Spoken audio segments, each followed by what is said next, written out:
No, Sevniška zadruga je resnično prava zadruga, delujemo na vseh področjih, zadružništvo skratka odkup kmetijskih pridelkov, živine, mleka, lesa, kar nas dela kot prava zadruga, je pa tudi to, da predelujemo v meso, mesne izdelke. Grajske mesnine so poznane širom Slovenije.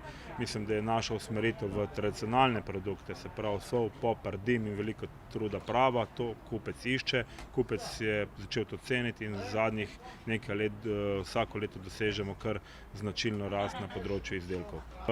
Zadnja 4 leta poslujemo pozitivno, je res to. Panoga je izredno zahtevna, posebej z blokado ruskega trga je na evropskem trgu višek mesa, kar doživljajo kupci informirani v zadnjem času z tudi manj kvalitetno robo.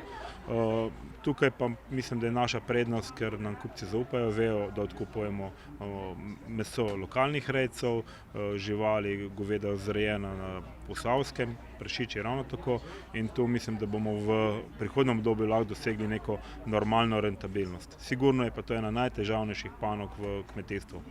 Letnega prometa 21 milijonov, dobra polovica je trgovinske dejavnosti, četrtina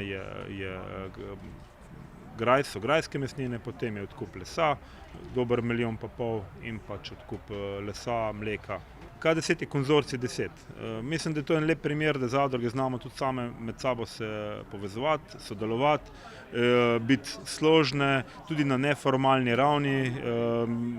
Mislim, da je to nek začetek nečesa, mislim, pomembnejšega in večjega. Konzorcij je bil ustanovljen pred 3 leti in teh 10 zadrug, ki smo se takrat skupaj zbrali, uspešno premagujemo začetne otroške bolezni, zdaj pa mislim, da smo že kar en zrel subjekt pri pogajanju z dobavitelji.